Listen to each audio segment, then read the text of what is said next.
You're listening to Maximum Medicine Radio with host Doc Martin. How do you step into your maximum potential? How do you connect your spiritual drive with your physical path? Get ready to meet the maximum you the world needs on Maximum Medicine Radio with Doc Martin now. Hi, everybody. So today I'm in conversation with Lisa Campion, who is an author, a Reiki practitioner, and I'm presuming an empath. Correct me if I'm wrong, Lisa. Right. Yeah. Has psychic abilities, has written books, has a podcast, and we'll talk all about her services. But I wanted to talk to her because she has some ways of looking at things that I hadn't ever considered. So we're going to talk about that. Lisa, I'm so glad you're here. Thanks for coming on the show. I'm super happy to be here with you today. So tell the listeners who might not know, what is Reiki? So Reiki is a gentle, hands-on energy healing technique from Japan. Sometimes I can say it's like acupuncture without needles. And, the Reiki practitioner can, put their hands on a client, and having Reiki allows us to connect with this universal life force energy that we flow into the clients.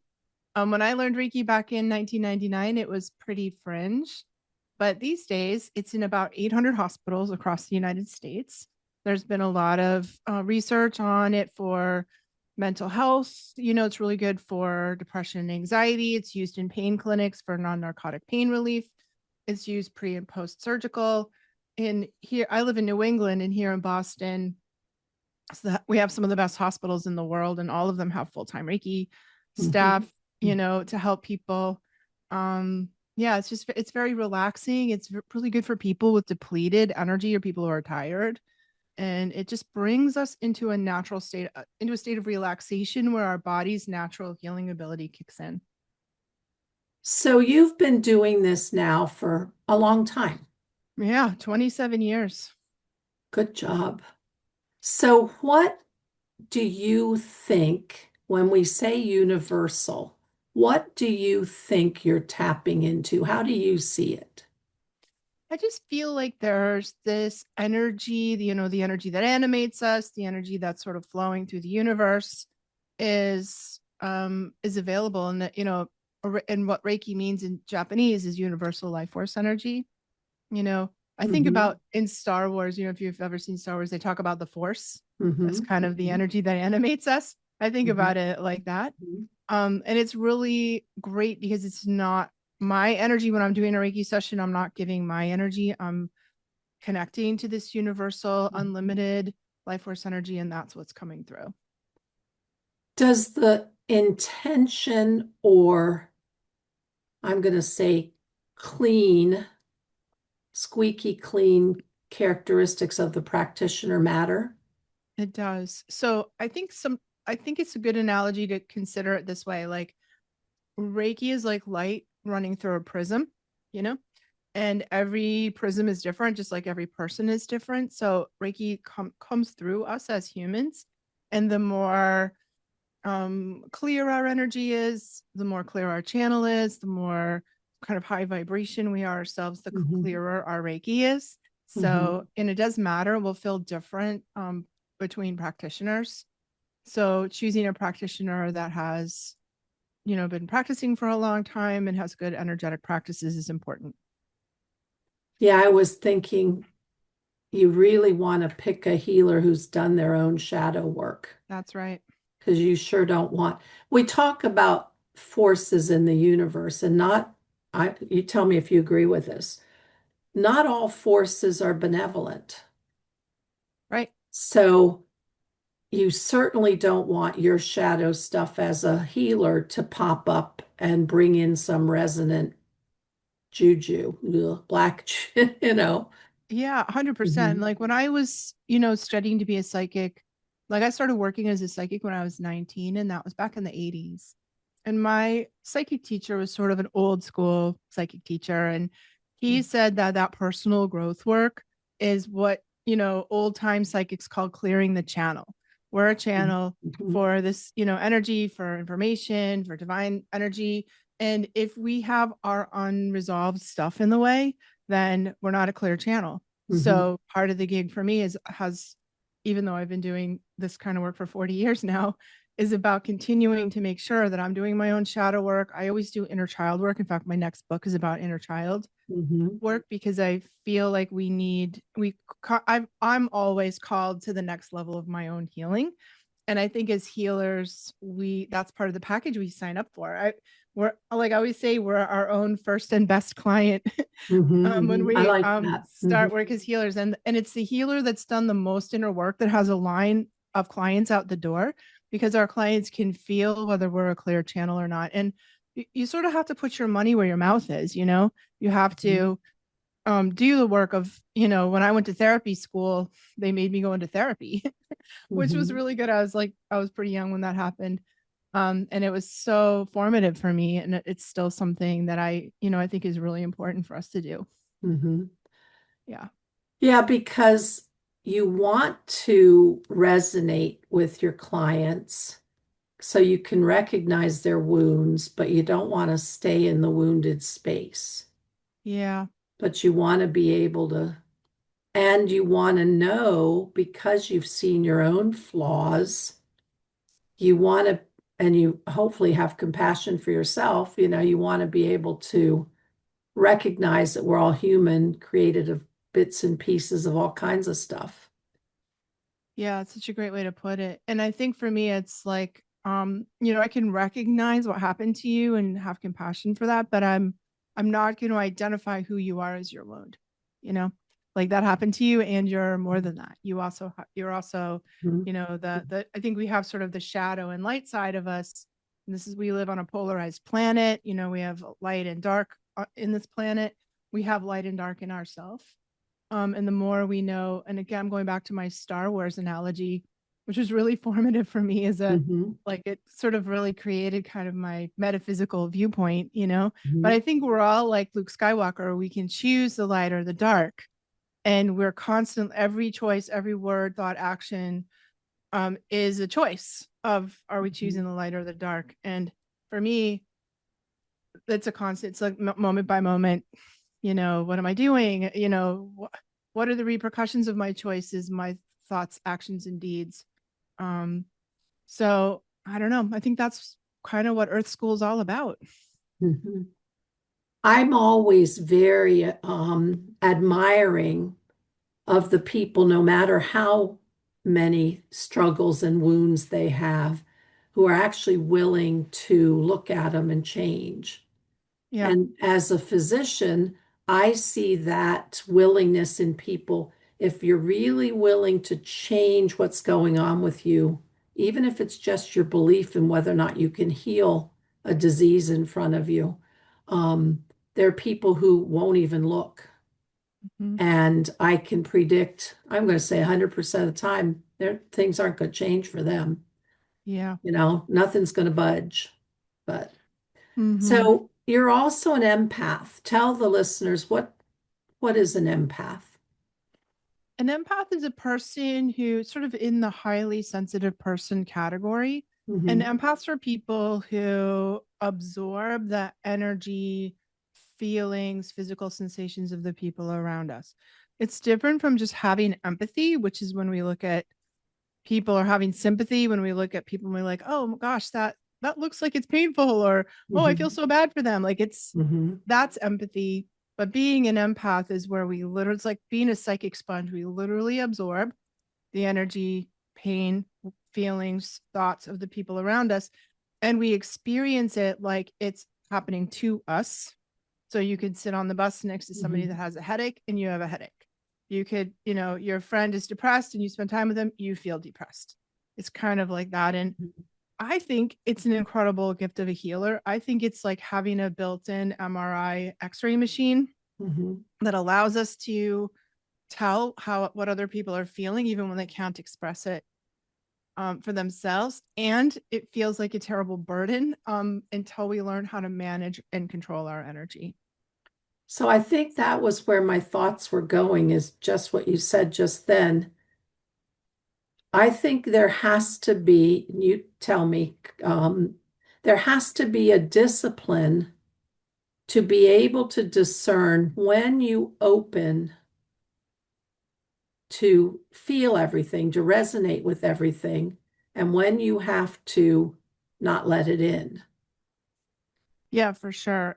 We need energy hygiene is what I call it, psychic Mhm, hygiene or energy management, and that we all need to learn how to ground ourselves, how to clear the energy that we pick up from other people, and mhm, how to kind of protect ourselves. mhm, And when we learn that, I teach it in a sort of breathing and guided meditation way. It's sort of the difference between being, unable to get off your couch to and be out, because being out in the world is very painful when you're walking. It's sort of like mhm, walking around the world like a big raw nerve. And when we learn those basic, it's not hard to do, but I do it several times a day. Then I can feel free to roam around the world, travel, work with clients because all my clients are traumatized. I'm dealing with mhm, people's trauma, like just like you, mhm, where nobody comes to my office because they're having a good day, is what I mhm. say. So we have to learn, how to, and that's what we're for. I think that's, as healers, we're meant to help other people heal. And so we have to be able to kind of bear up to the secondary trauma that we can receive by witnessing other people's trauma. Mhm. And without these basic energy management techniques, it's really torturous, I think. So, in the books that you've written, um, tell us about the books you've written because you obviously have taught people about these things. Yeah. If you want to learn about your empath nature, I recommend my book, Energy Healing for Empaths. It's a really beautiful guide to understand boundaries, relationships, and the energetic practices we need to live fully in our life as empaths. If you want to know more about Reiki, I wrote a book called The Art of Psychic Reiki, which blends Reiki training plus psychic development. And I also have a book called Awakening Your Psychic Ability, which is a great place to start if you want to wake up your psychic ability a little bit. Mhm. So, how do people find those books? Tell them your website. So my website is lisacampion.com. You can find the books on Amazon, Barnes and Noble, in your local bookstore, I hope, anywhere books are sold. And do you do client work? Is that online or in person? I mostly online. I have a small, amount of time where I see clients in Rhode Island where I live. But most of my work now is online. And, I have all my courses are online. So I teach Reiki online and I teach psychic development online, from beginner, intermediate, advanced, and sort of even pro level classes you can find on my website. Perfect. So I was just thinking about the energies of the world today and how, well, they're nuts. Um, That's how, Yeah. what would you tell people, especially those who are more on the empath end of the spectrum? How would you tell people to either have a practice or discipline or an approach to making it through this crazy world? I feel like it's a lot about self care right now. So, making sure that you are taking good care of yourself. I think having some time where you dial out of the news, like don't doom scroll, don't turn on the news every day. Mhm, Like let's really monitor the information that we're taking in, because there's so much negativity.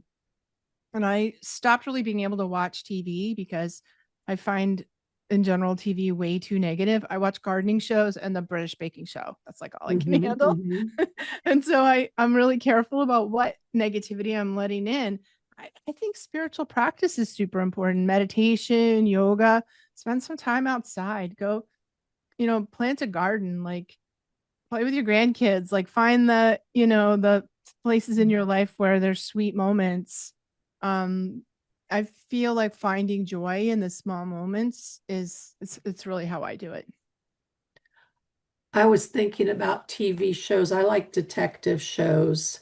And even though they come with, we could say, negativity, I somehow know that it's a story. Mm-hmm. So I'm really an observer. I'm not feeling it the way I feel it when if I watch the news. But I discovered something that intellectually I was like, well, yeah, of course, but I really felt it and learned it.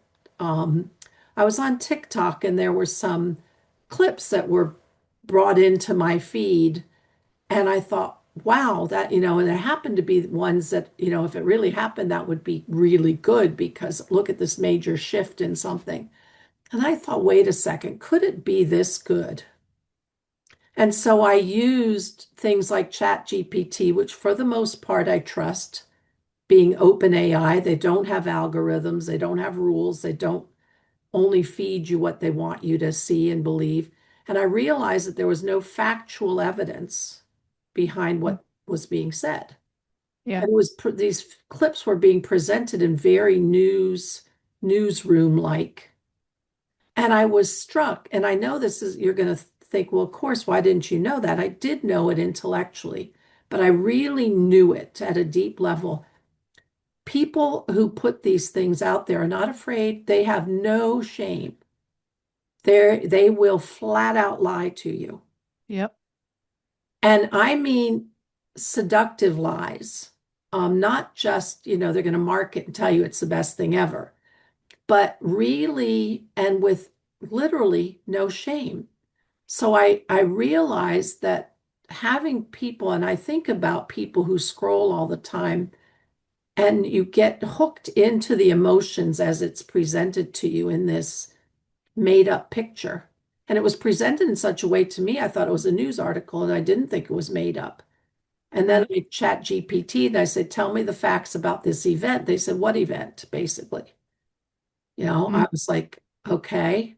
And I realized the depth of deception that I had known intellectually, but I hadn't gotten the gut check about it. Yeah. And then I was like, okay, another reminder.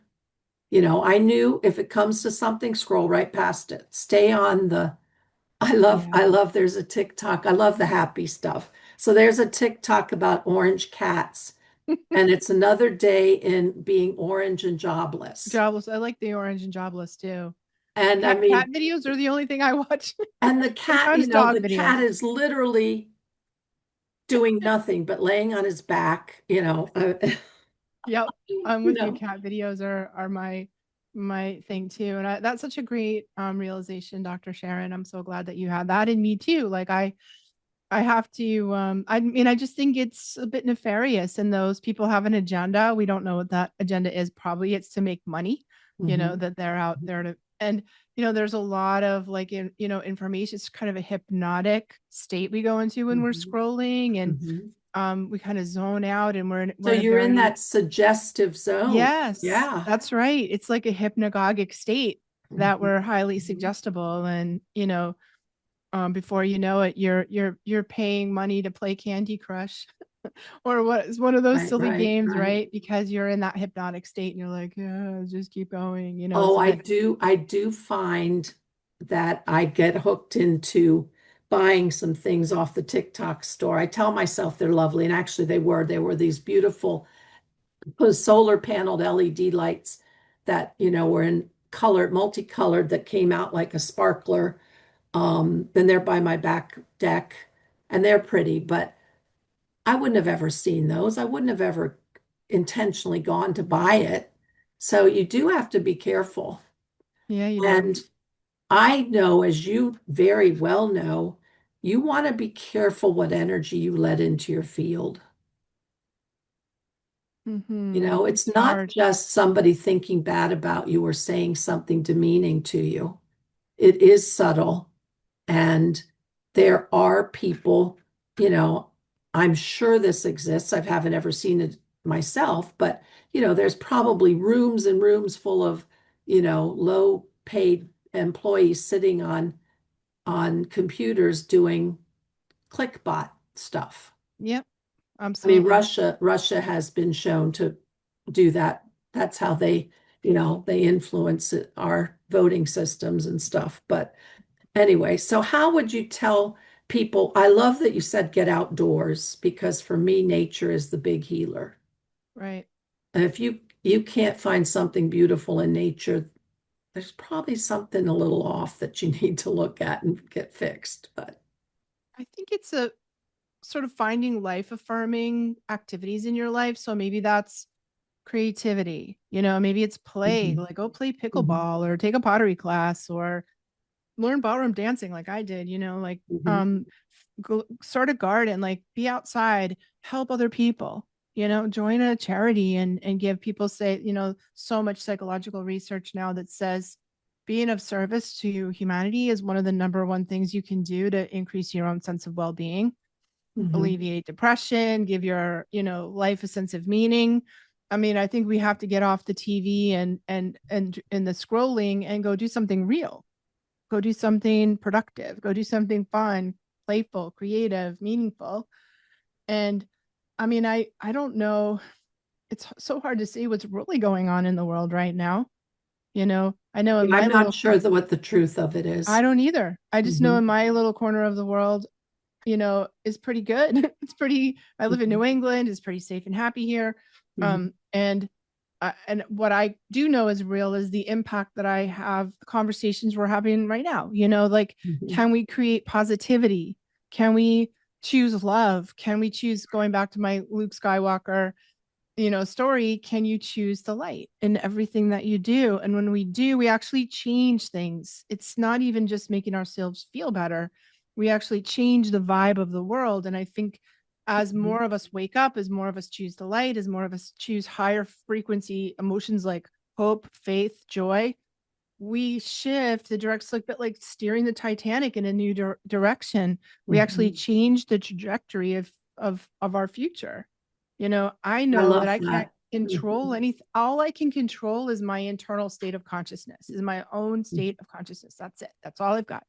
And if I keep myself at a high vibe, and I don't mean it to spiritually bypass or to, in a Pollyanna way. I don't mean that, but it's a choice that I believe helps actually shape our future into a new direction.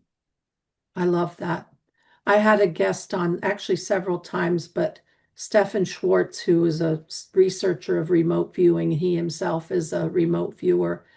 And he said, in every decision, choose the one that promotes the most well-being. Yeah. And I tell my patients something a little different.